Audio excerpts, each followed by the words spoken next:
Mohon komen dari Anda, bisa terlihat tayangan PowerPoint-nya? Bisa, Pak. Bisa, Pak. Oke. Ya, terima kasih. Bismillahirrahmanirrahim. Assalamualaikum warahmatullahi wabarakatuh. Waalaikumsalam Warahmatullahi wabarakatuh. Selamat siang. Terima kasih saya ucapkan atas kehadiran kalian, siswa kelas 11 Multimedia 1 pada kegiatan pembelajaran daring siang hari ini ya. Karena siang ini kan jadwalnya memang PPKN gitu ya. Materi kita adalah yaitu sistem perlindungan tenaga kerja di Indonesia.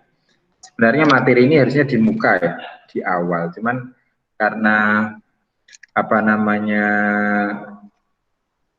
ada yang harus didahulukan secara materi itu, maka materi yang lain Pak Rian dahulukan dulu. Ntar ada yang mau gabung ini.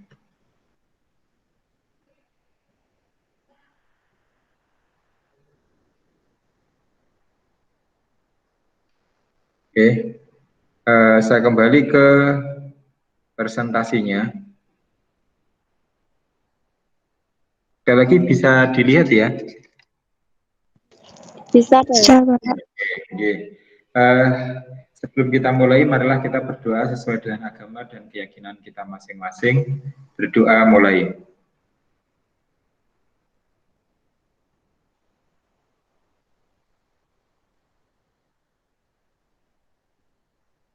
Selesai.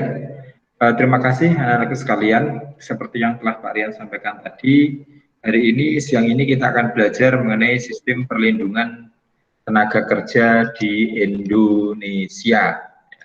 Sistem perlindungan tenaga kerja. Nah, apa urgensi, gitu ya? Apa pentingnya kita belajar materi ini? Ya, materi ini sangat penting karena materi ini adalah materi terkait apa ya, penguasaan kita ke depan sebagai warga negara. Anda yang ada di sini nanti kan ketika sekarang masih belajar, suatu saat itu Anda kan hadir sebagai siswa. Ya. Suatu saat itu Anda akan hadir sebagai siswa. Untuk itu, gitu ya. Untuk itu kedepannya yang sekarang hadir sebagai siswa, suatu saat nanti Anda mungkin akan ada yang bekerja atau yang menikah jadi ibu rumah tangga, tapi intinya itu Anda itu ada kerja. Ya. Dimungkinkan nanti, ya mungkin atau sebelum menikah kalian mencari pekerjaan. Nah, ketika Anda bekerja, yang dibutuhkan di sini adalah perlindungan. Orang yang bekerja itu kan dia berharap mendapatkan sesuatu dari apa yang dia telah kerjakan. Nah, dari itu rentan terjadi penyimpangan atau penyalahgunaan. Sehingga terjadi istilahnya eksploitasi terhadap pekerja. Nah, pada kesempatan siang hari ini, sekali lagi kita akan belajar mengenai sistem perlindungan tenaga kerja yang ada di Indonesia. Oke, saya lanjutkan. Bisa dilihat slide-nya ya? Bisa, Pak. Oke, lanjut. Ya, Pak.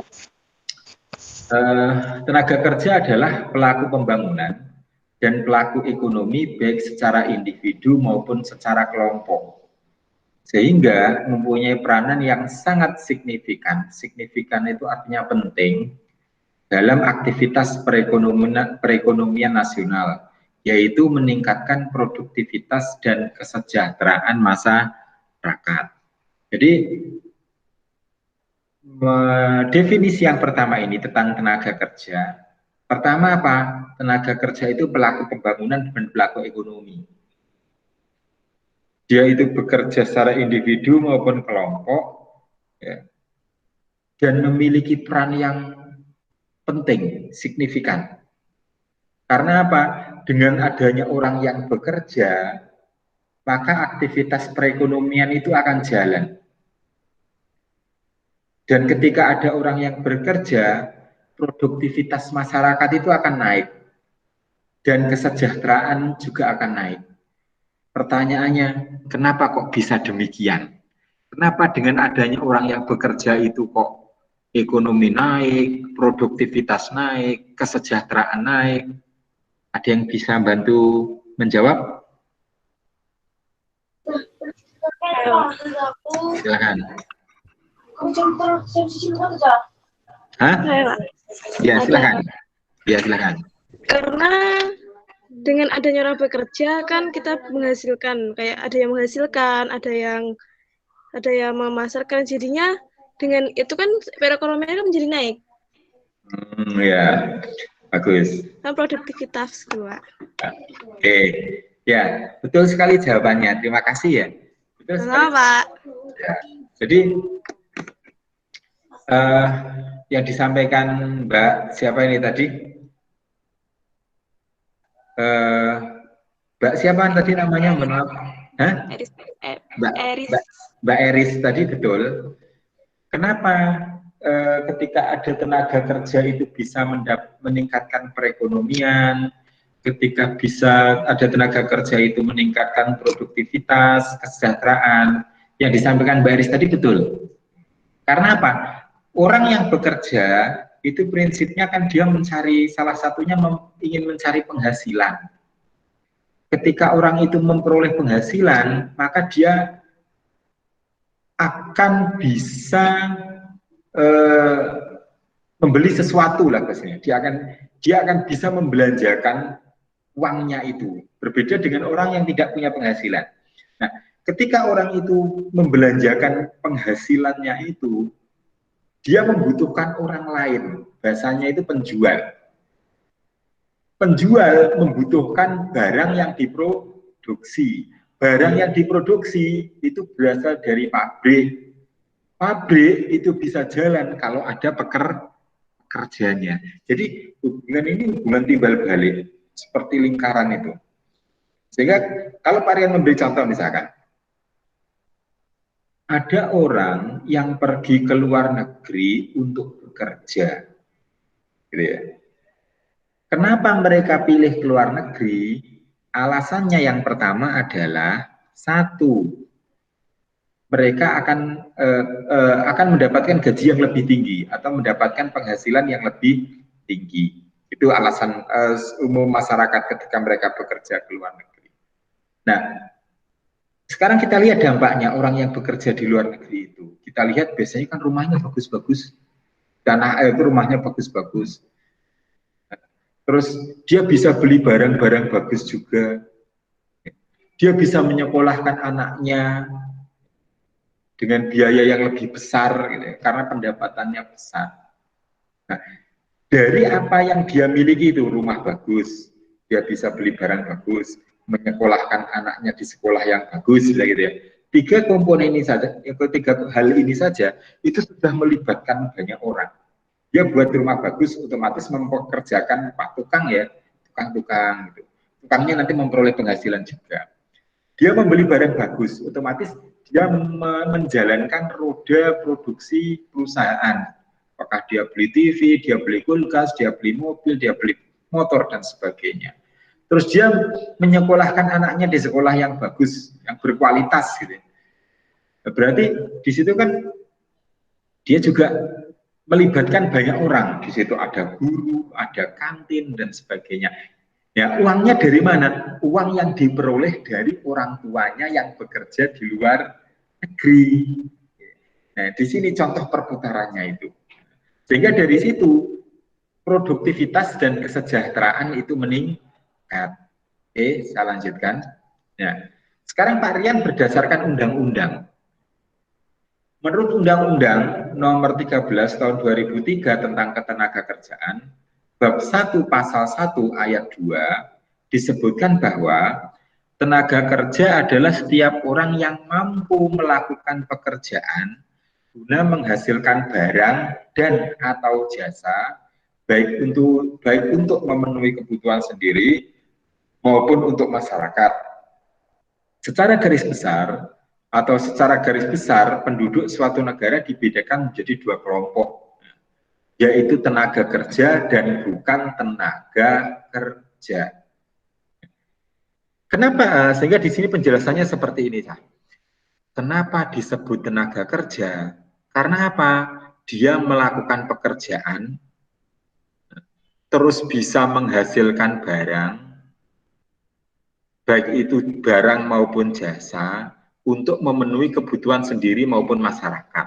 Mungkin di sini tidak ditulis secara langsung. Dari pekerjaan yang dia lakukan itu, dia mendapatkan upah. Nah, di sini tidak masuk ya. Tapi ya mesti secara meskipun tidak masuk, maknanya ketika orang itu bekerja, memproduksi barang, memproduksi jasa, atau menghasilkan jasa, dia pasti mendapatkan upah dari apa yang dia kerjakan. Nah, dari situ ini pengertian orang yang bekerja. Sedangkan yang kedua, bukan tenaga kerja itu apa yang bagaimana? Ya yang tidak melakukan ini. Contoh misalkan, Anda sekarang sebagai siswa SMK Negeri 1 Trenggalek, Anda bukan sebagai pekerja. Karena apa? Anda tidak memproduksi barang, tidak memproduksi atau tidak membuat jasa untuk kebutuhan Anda sendiri atau masyarakat. Di sini Anda hanya datang, atau bukan hanya, fungsi Anda itu adalah untuk menuntut ilmu, fungsi belajar, jadi bukan bekerja. Kalau siswa. Nah, sedangkan Pak Rian, kalau misalkan saya ambil contoh Pak Rian ya, Pak Rian itu tenaga kerja. Kenapa? Ya, saya bekerja ya, secara individu gitu. Apa yang saya hasilkan jasa. Saya tidak menghasilkan barang, tapi saya menghasilkan jasa. Jasanya apa? Yaitu transformasi ilmu pengetahuan kepada peserta didik, kepada Anda semua. Dari apa yang Pak Rian lakukan itu, Pak Rian mendapatkan bayaran atau balasan gitu ya, dibayar oleh pemerintah. Jadi kategorinya Pak Rian adalah tenaga kerja. Anda punya adik misalkan, usianya 1 tahun. Itu kategorinya bukan tenaga kerja. Karena apa? Tidak memenuhi unsur-unsur pasal 1 ayat 2 dalam Undang-Undang nomor 13 tahun 2003. Jadi seperti itu. Jadi Anda kalau sebagai siswa, Anda bukan tenaga kerja. Kecuali kalau Anda itu siswa, terus di rumah punya wirausaha, misalkan jualan pulsa, Anda jualan gorengan, Anda jualan kue-kue, Anda punya usaha jasa, misalkan apa, laundry misalkan di rumah. Terus Anda bekerja di situ, Anda mendapatkan keuntungan dari situ. Ya, ketika Anda bekerja jadi punya laundry sendiri itu atau tempat cuci sendiri itu,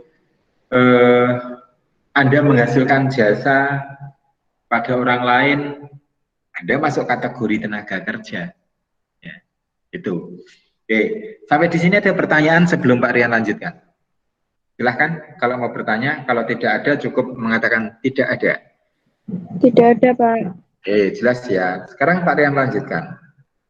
Nah, di sini slide selanjutnya, penduduk tergolong tenaga kerja jika penduduk tersebut telah memasuki usia kerja. Ya. Salah satu syarat menjadi tenaga kerja itu adalah satu, ketika memasuki usia kerja, meskipun kadang ini tidak mutlak ya, tidak mutlak, tapi seiring dengan adanya undang-undang perlindungan anak dan sebagainya, usia pekerja itu dibatasi. Anak tidak boleh bekerja karena ketika kondisinya anak-anak, kondisinya adalah untuk belajar atau sekolah. Nah, batas usia kerja yang berlaku di Indonesia itu berumur berapa? 15 sampai 64 tahun. Nah, ini batas usia kerja. Sehingga kadang itu ada orang yang berurusan dengan urusan hukum karena disangkakan atau dituduh mempekerjakan anak di bawah umur. Ya. Jadi dituduh mempekerjakan anak di bawah umur.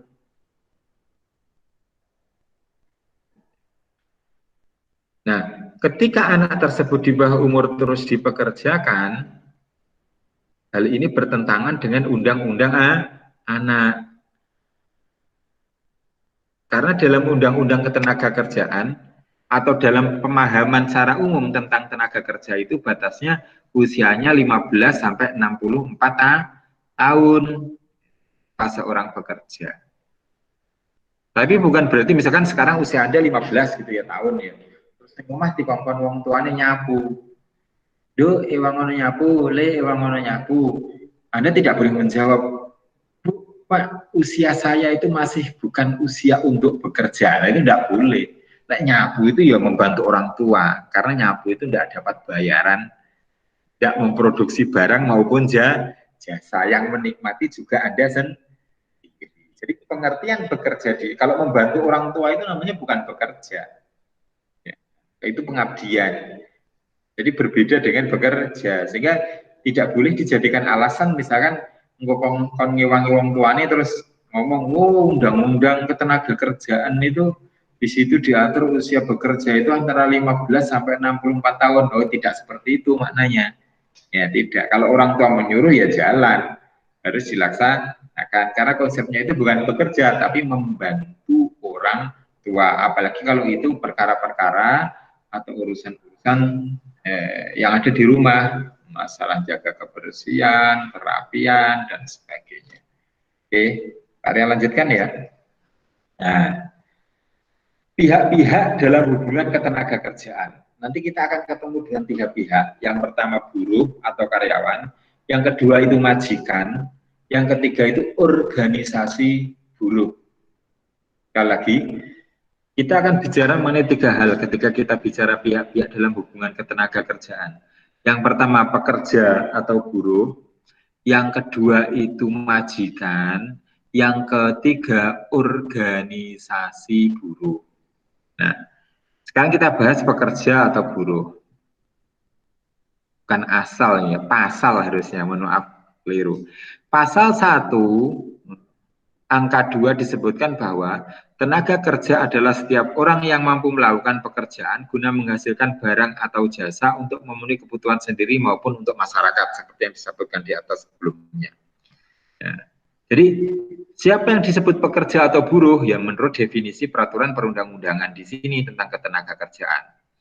Pengertian ini jelaslah bahwa pengertian tenaga kerja sangat luas. Jadi setiap orang yang bekerja, gitu ya, mencakup semua penduduk dalam usia kerja, baik yang sudah bekerja maupun yang mencari pekerjaan atau menganggur. Usia kerja dalam Undang-Undang Nomor 13 2003 minimal berusia 15 tahun. Dalam hal ini disebutkan dalam pasal 69. Jadi dikatakan tenaga kerja itu siapa? Orang yang sudah memperoleh pekerjaan atau yang belum memperoleh pekerjaan, dalam hal ini masih nganggur, gitu ya.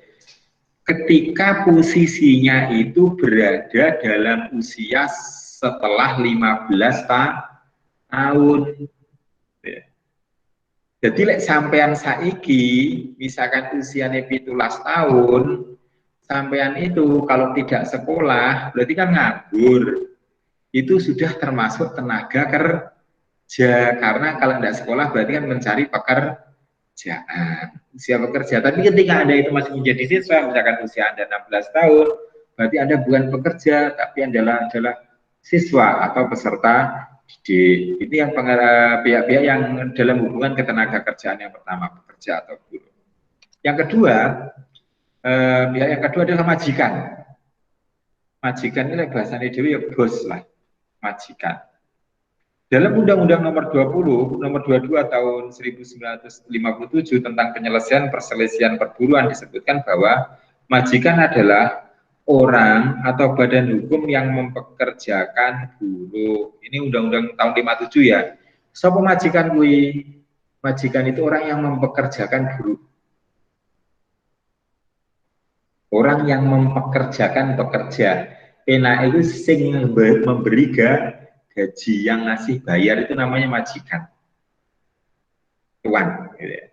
Ini yang pihak-pihak dalam hubungan ketenaga kerjaan. Terus selanjutnya, yang ketiga itu organisasi pekerja atau buruh. Kehadiran organisasi pekerja dimaksudkan untuk memperjuangkan hak dan kepentingan pekerja, sehingga tidak diperlakukan sewenang-wenang oleh pihak penguasa. Keberhasilan maksud ini, yang dimaksud dengan keberhasilan ini adalah sangat tergantung dari kesadaran para pekerja untuk mengorganisasikan dirinya, menata dirinya. Semakin baik organisasi itu, maka akan semakin kuat. Pertanyaannya, kenapa kok perlu diperjuangkan? Ada yang bisa jawab?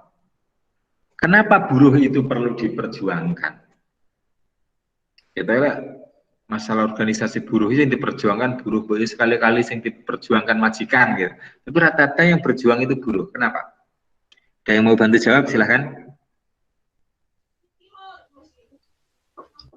Halo Pak. Iya. Kenapa? Buruh itu yang bekerja. Yang susah kan ya buruh, yang capek, yang anu. Yang buruh itu kan sangat besar. Majikan tinggal suruh-suruh. Buruh yang capek dan sebagainya. Oke, terima kasih atas jawabannya. Ya benar juga karena buruh yang capek, jadi perlu dilindungi ya. Buruh yang capek, majikan tinggal suruh-suruh. Logikanya betul. Pak Rian menambah sedikit seperti ini. Kenapa harus diperjuangkan? Karena posisi buruh itu yang rentan. Rentan itu posisinya dia apa namanya, rentan itu kalau bahasa yang lain gimana ya? Rawan untuk memperoleh ketidakadilan buruh itu. Yang pertama. Terus yang kedua, dari sisi kuantitas jumlah buruh itu lebih banyak daripada majikan. Contoh pabrik, majikan siji buruh itu sampai 2.000 sampai 2.000. Kalau dihitung secara adil kan yang 2.000 ini harus sangat diperhatikan daripada yang satu. Kenapa? 2.000 ini secara kuantitas lebih banyak. Jadi yang harus diperhatikan. Jadi jumlahnya karena memang jumlahnya banyak. Terus kenapa kok harus diperhatikan juga dalam wujud organisasi pekerja atau buruh? Karena pekerja atau buruh itu selain rentan rawan terus jumlahnya sedikit gitu ya, dia dalam posisi apa namanya, nilai tawar mereka itu rendah karena bentuknya mencari kerja. Nah, istilah mencari kerja dengan pemberi kerja itu pasti kuat pemberi. Karena pencari kerja yang golek kerja, orang pekerja itu kan dia mencari pekerjaan. Sehingga ibaratnya kelas, gitu ya, kelas, tingkatan mereka itu berada di bawah. Oleh karena itu, mereka itu harus disatukan, disatukan dalam satu wadah tertentu, dalam satu kelompok tertentu. Tujuannya apa? Tujuannya adalah untuk agar supaya mereka itu sadar dan berdaya tentang peran mereka, sehingga ketika ada kekurangan mereka bisa menuntut hak, ketika ada kekurangan mereka bisa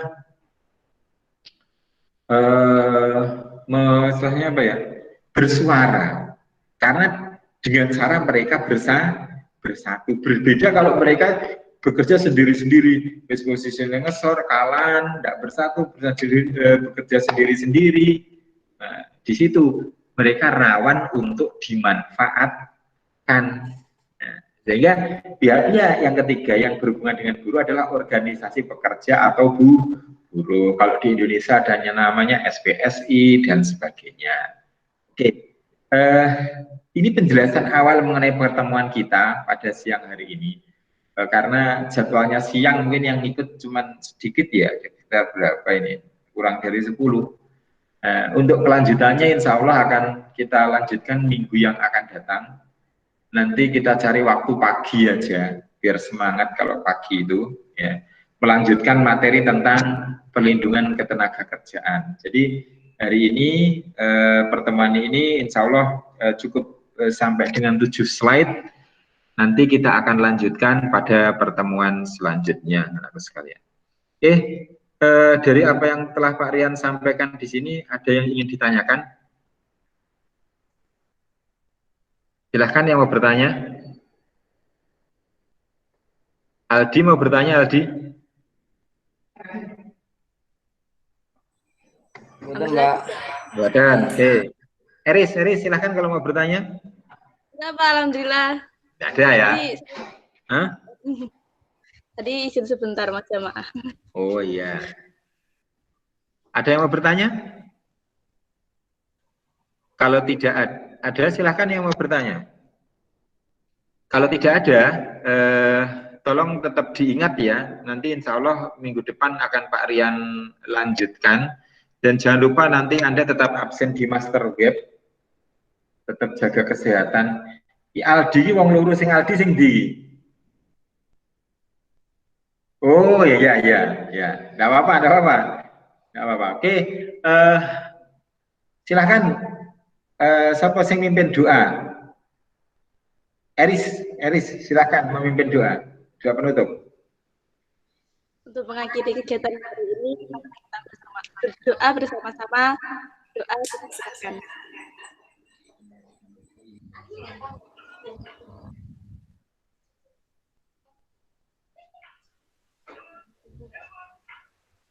Doa selesai. Terima kasih atas keikutsertaan Anda. Tolong diingat, hari ini kita belajar tentang pengertian masalah tenaga kerja, terus hal-hal yang mengatur tenaga kerja, terus objek-objek yang berhubungan dengan ketenaga kerjaan itu ada 3, yaitu pekerja, majikan, dan organisasi pekerja. Untuk hal-hal secara teknis nanti akan Pak Rian lanjutkan di lain waktu. Sekali lagi Pak Rian terima kasih, ucapkan atas kehadiran Anda pada pertemuan tatap muka daring kita pada siang hari ini. Mari kita tutup dengan bacaan Alhamdulillah.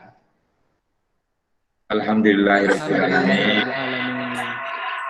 Terima kasih. Assalamualaikum warahmatullahi wabarakatuh. Waalaikumsalam. Warahmatullahi wabarakatuh. Waalaikumsalam warahmatullahi wabarakatuh.